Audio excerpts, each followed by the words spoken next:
Channel को subscribe करना ना भूलें और हमारे ताज़ा वीडियो सबसे पहले देखने के लिए बेल आइकन को दबाएं।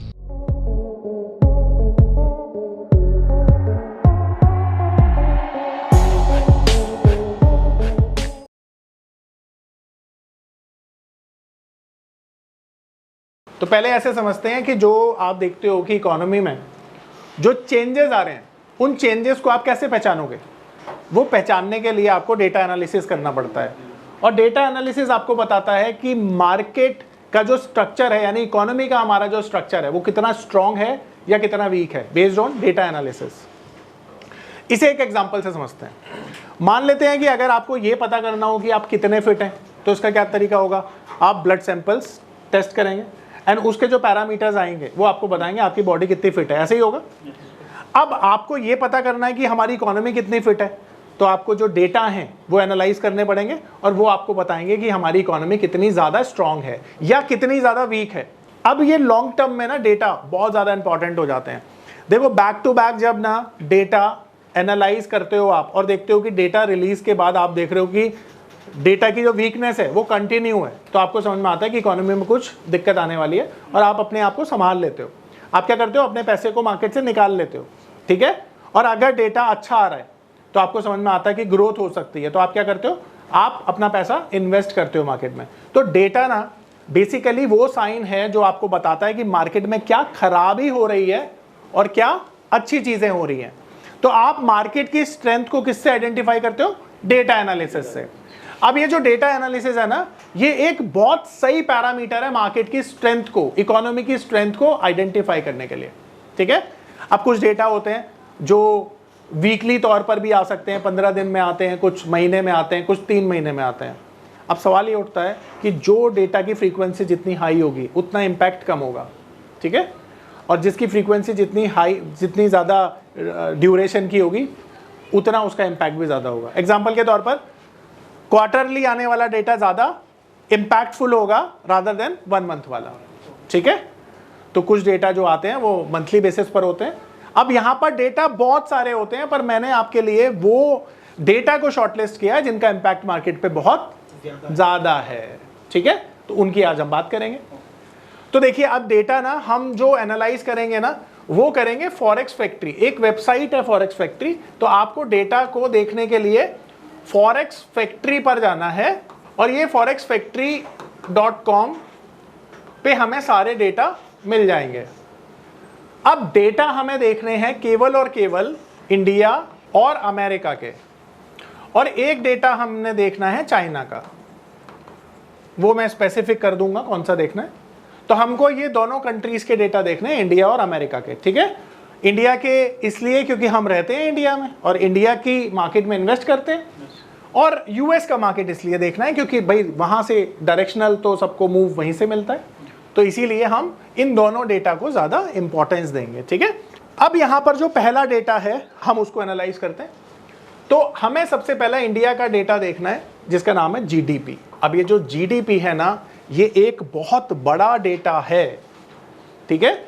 जीडीपी एक बहुत बड़ा मेजर डेटा है। अच्छा, मेजर किस लिए, मेजर इसलिए क्योंकि मार्केट के ये लॉन्ग टर्म के डायरेक्शन को सेट कर देता है। अब जीडीपी क्या होता है, यहाँ पे आप साइंस वाले स्टूडेंट होंगे तो उनके लिए एक मैं यहाँ पर थोड़ा सा इसे ज़्यादा एक्सप्लेन करूँगा ताकि आपको समझ में आ जाए।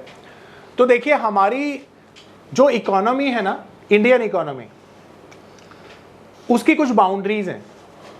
विद इन बाउंड्रीज जो भी इकोनॉमिक एक्टिविटी होती है हमारे देश में, ठीक है, उससे होने वाली जो इनकम होती है उसको हम क्या बोलते हैं, जीडीपी बोलते हैं।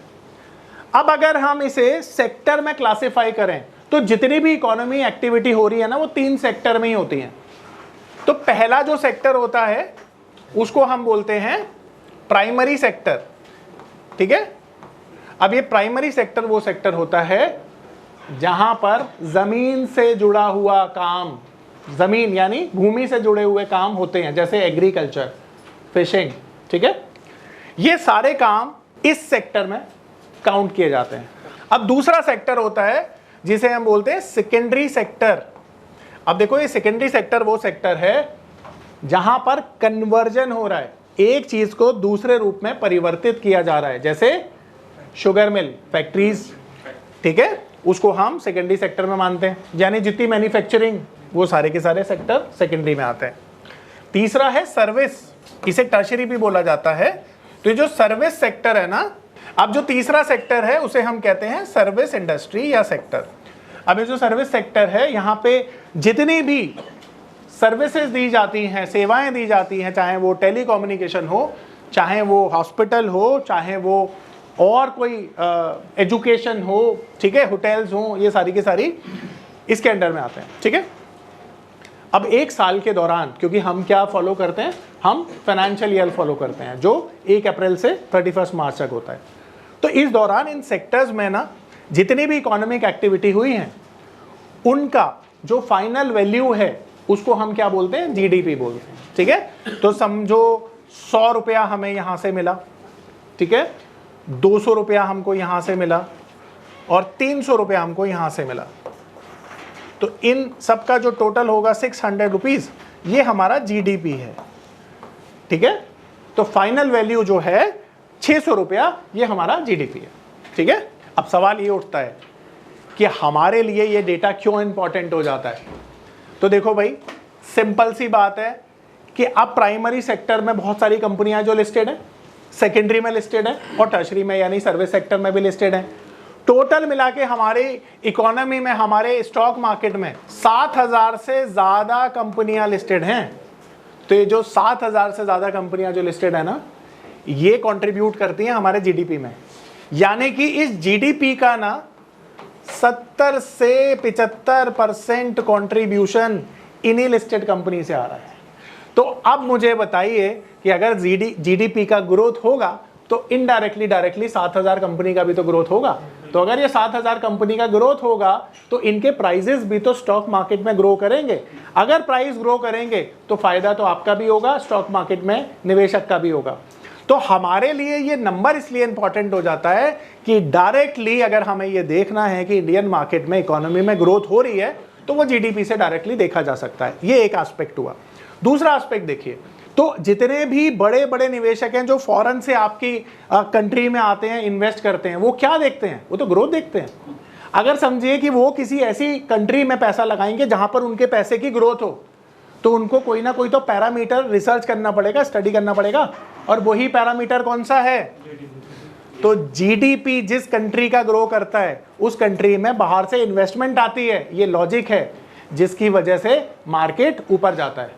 तो दो लॉजिक हमने समझे, जीडीपी बढ़ रहा है तो डायरेक्टली इन कंपनीज की ग्रोथ हो रही है, ठीक है, ये एनालिसिस पोर्शन से हो गया।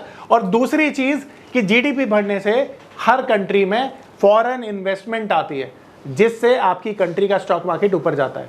तो इसलिए जीडीपी सबसे बड़ा फिगर माना जाता है। अब सवाल ये उठता है कि भाई जीडीपी कितना ऊपर जाए तो अच्छा है, क्योंकि ये आपके दिमाग में हमेशा होगा कि भाई कितना जीडीपी आने पर हम ये मान लें कि ये बेहतरीन है। देखो, दो इसके मैं आंसर दूंगा आपको। पहला आंसर तो ये दूंगा कि एक जीडीपी तो आपका ड्रीम जीडीपी होता है। ड्रीम जीडीपी से मतलब है कि आप चाहते हैं कि आपकी कंट्री में इतना विकास हो, वो हमेशा डबल डिजिट में होता है। यानी कि डबल डिजिट का जीडीपी हमेशा बहुत अच्छा माना जाता है। पर अब सवाल ये उठता है कि क्या हर कंट्री डबल डिजिट में जीडीपी को बना सकती है? तो ये उसके हाथ में नहीं है। ये तो कंप्लीटली डेवलपमेंट पे, ग्रोथ पे डिपेंड करता है। अब जितने माइक्रो मैक्रो फैक्टर्स में चेंज हो रहा है उनकी वजह से जीडीपी इंपैक्ट हो रही है, तो आपके हाथ में तो नहीं है। पर अगर डबल डिजिट में कभी भी आप जीडीपी प्रोड्यूस कर पाए तो क्या ये बेहतर होगा? तो मेरा जवाब है ये बेहतर नहीं, बेहतरीन होगा। ये ड्रीम जीडीपी है डबल डिजिट में अगर आ जाए तो। पर अगर डबल में ना आए तो क्या आपको इन्वेस्ट ही नहीं करना चाहिए? इसका दूसरा जवाब है कि मार्केट चाहती है जीडीपी की ग्रोथ हो, वो कुछ बेसिस पॉइंट से भी हो जाए तब भी मार्केट खुश हो जाएगा। अब इसे एग्जांपल से समझते हैं। अब ये जो जीडीपी का फिगर है ना, ये आता है क्वार्टरली बेसिस पे। हर 3 महीने में आपको जीडीपी का डेटा रिलीज होता है। अब मान लेते हैं लास्ट क्वार्टर में जो जीडीपी था वो था, मान लेते हैं 6% का, और दिस क्वार्टर में अगर आप देखोगे तो जीडीपी है 6.1%। अब मुझे एक बात बताओ, जीडीपी तो इंक्रीज हुआ है ना, मार्केट इसी से खुश हो जाएगा। मार्केट को नहीं चाहिए कि 7% आता तभी मार्केट बढ़ता। मार्केट को ये चाहिए कि भाई मार्केट ग्रोथ देखना चाहता है। अगर ग्रोथ हो रही है ना तो मार्केट सेलिब्रेटी करेगा। और अब यहां पर अगर जीडीपी रिड्यूस हो जाता, मान लीजिए जीडीपी हो जाता 5.9, तो मार्केट थोड़ा सा डिसअपॉइंट होता कि भाई डी ग्रोथ हुई है, तो मार्केट को ग्रोथ चाहिए। पर अगर कभी मान लेते हैं ये 10% हो गया कभी एक साल में, 1.5 साल में, तो उस दिन से ये मान लेना कि किसी भी बड़ी इकोनॉमी को पिछाड़ने में हमें सिर्फ 3 साल लगेंगे। यानी आपको मैं एक छोटी सी चीज बताता हूं, बहुत सारे लोग ये सोचते होंगे कि चाइना दुनिया की सबसे सेकंड लार्जेस्ट इकोनॉमी है, क्या हम चाइना को पीछे पिछाड़ सकते हैं? देखो हमारी जो अभी इकोनॉमी है ना, वो कितनी ट्रिलियन की है? 3.5 बोल दो, ठीक है। और मोदी जी का सपना क्या है? 5 अभी। और जो चाइना की इकोनॉमी है वो कितने ट्रिलियन की है ना? 20 ट्रिलियन की मान लेते हैं, तो हमसे 4 गुना ज्यादा बड़ी है। अब हमें सेकंड पर आने के लिए चाइना को बीट करना है, तो तुमको लगता है यार चाइना को 20 ट्रिलियन की इकोनॉमी हमें बनने के लिए यहां से 4 गुना ज्यादा बड़ी इकोनॉमी बनना पड़ेगा? तो हवा में तो हम नहीं बोल सकते ना कि अगले 5 सालों में कर देंगे, वो डेटा पे बोलना पड़ेगा। तो ऐसा कब होगा कि आप चाइना को अगले 5 साल में टारगेट कर सकते हो? वो केवल तब होगा जब आपकी जीडीपी इस रफ्तार से बढ़ेगी। अब सोचो कि आपने रफ्तार कम की, चाइना ने की रफ्तार धीरे हो गई, तो आप चेस कर रहे हो डबल स्पीड से, क्योंकि सामने वाला बढ़ नहीं रहा, वो गिर रहा है, और आप दुगनी रफ्तार से बढ़ रहे हो, तो आप टेक ओवर कर दोगे, उसको ओवरटेक कर लोगे। अदरवाइज बड़ा मुश्किल है सेकंड लार्जेस्ट इकोनॉमी बनना। पर थर्ड लार्जेस्ट तो मुझे लगता है हम अगले 3 सालों में हो जाएंगे, जिस तरह से हमारी स्पीड चल रही है, टचवुड, है ना। तो आप समझ पा रहे हो ना जीडीपी क्यों इंपॉर्टेंट है? इसलिए इंपॉर्टेंट है। आ रही मेरी बात सबको समझ में? ये बिल्कुल ग्रोथ परसेंटेज है। अब मैं बताता हूँ, यहाँ पे एक चीज समझना, जो दुनिया में एनालिस्ट बैठे हुए हैं ना, बड़ी बड़ी एजेंसीज बैठी हुई हैं, वो एक काम कर रही हैं कि वो जज कर रही हैं आपकी इकोनॉमी को बेस्ड ऑन डेटा। वो बोलती है इंडिया की इकोनॉमी ना अगले 1 साल में इस रफ्तार से बढ़ेगी। अब देखो ये हम नहीं बोल रहे हैं, ये विदेशी एजेंसीज बोल रही हैं। तो जब भी वो आपके टारगेट बढ़ाएंगे, इसका इंपैक्ट पॉजिटिव पड़ेगा मार्केट पे, क्योंकि आप नहीं बोल रहे ना, ये सामने वाला बोल रहा है। सामने वाला बोल रहा है कि भाई तुम तो ग्रोथ कर रहे हो, तो आपको मानना पड़ेगा, क्योंकि सामने वाला सिर्फ बुराई करता है आपकी। जब अच्छाई करता है तो उसे भी आप एक्सेप्ट करोगे, ठीक है। और अगर सामने वाला बोल रहा है कि आप गिरने वाले हो, तो मार्केट रिएक्ट करता है नेगेटिव साइड पे। तो ये चीजें आप देखोगे, ठीक है। अब यहां पर एक और चीज मैं बताता हूं, जैसे आपका सवाल था, मैं पहले ही जवाब दे चुका हूं कि आपको कब खुश होना चाहिए? जब पिछले क्वार्टर से इस क्वार्टर में इंक्रीज हुआ हो डेटा तब, या फिर डिक्रीज हुआ हो तब? इंक्रीज हुआ हो, वो कितना भी बेसिस पॉइंट हो, आपको खुशी होनी चाहिए। तो मार्केट सेलिब्रेट करती है डेटा को जब मार्केट में वो डेटा बढ़कर आता है, ठीक है। कितना बढ़ता है नॉट इम्पॉर्टेंट।